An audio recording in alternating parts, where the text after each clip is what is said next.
I would now like to turn to comments that you're hearing from the other side of politics, not the other side of politics, but from the parties promoting this bill. They have said that the people speaking out against this bill are misleading, that what we're saying is incorrect, and we're scaremongering. So what I would like to do now is I'd like to turn to two articles, or in fact an article and a letter, that have appeared in the New Zealand Herald over the last 4 days.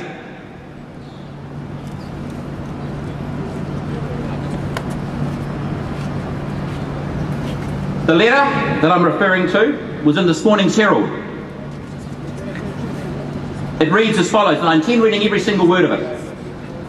The last time I saw the Herald so exercised about free speech was when it unsuccessfully opposed restrictions on tobacco advertising. We are the better for the tobacco companies losing the right to advertise their products. The Electoral Finance Bill does not diminish free speech. It restricts speech that is purchased through advertising, and only in an environment that is electorally sensitive.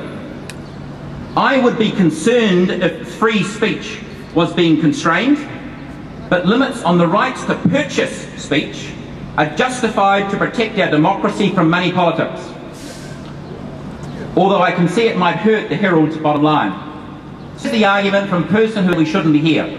Now, he has made a number of arguments, and I'd like to address those arguments one by one. The first thing I'd like to say is the letter is written by a person from the Sociology Department at Auckland University. It's a Mr. Peter Davis.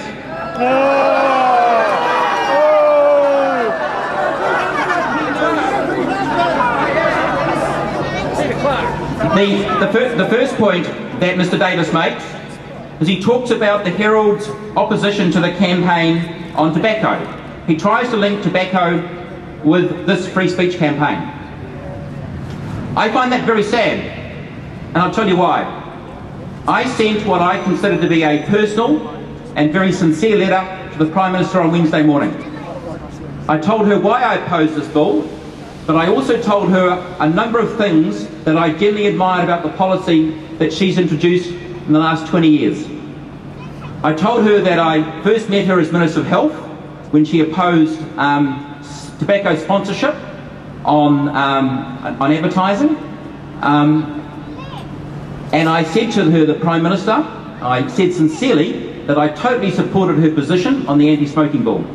I also went on to discuss a number of things that I believe that her government have done that are very good. You may not all agree with that, but I certainly do. So I'm very sad to see Mr. Peter Davis linking tobacco advertising with free speech and democracy. Who pays his wages? Helen does. Mr. Davis then goes on to say the Electoral Finance Bill does not diminish free speech. It restricts free speech that is purchased. Okay? It restricts free speech that's purchased. Ladies and gentlemen, this is a placard. Okay? What you see there is a piece of timber, piece of core flute, and a message. Now, over the last 24 hours, I've asked some friends of mine to repair these. I don't know what they've cost. They've cost possibly $10, $15.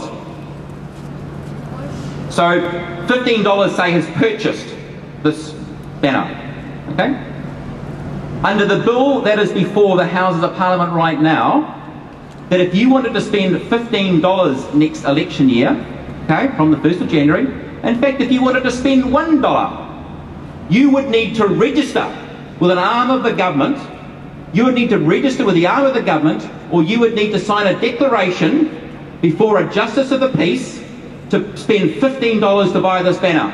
And this gentleman went to war to defend your right to do that, and the government is saying in this bill, you must register or you must sign a declaration. No! Mr. Davis refers that as the purchasing of free speech.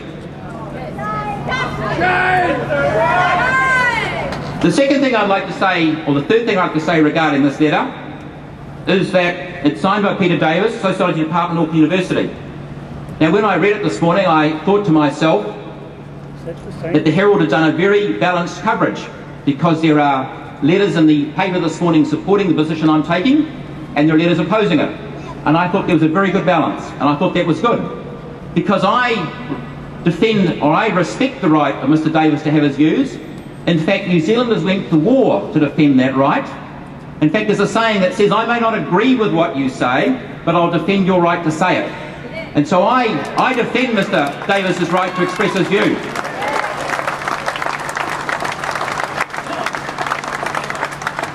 However, what I thought was very interesting is that one of the justifications for this bill is the so-called campaign run by the Exclusive Brethren.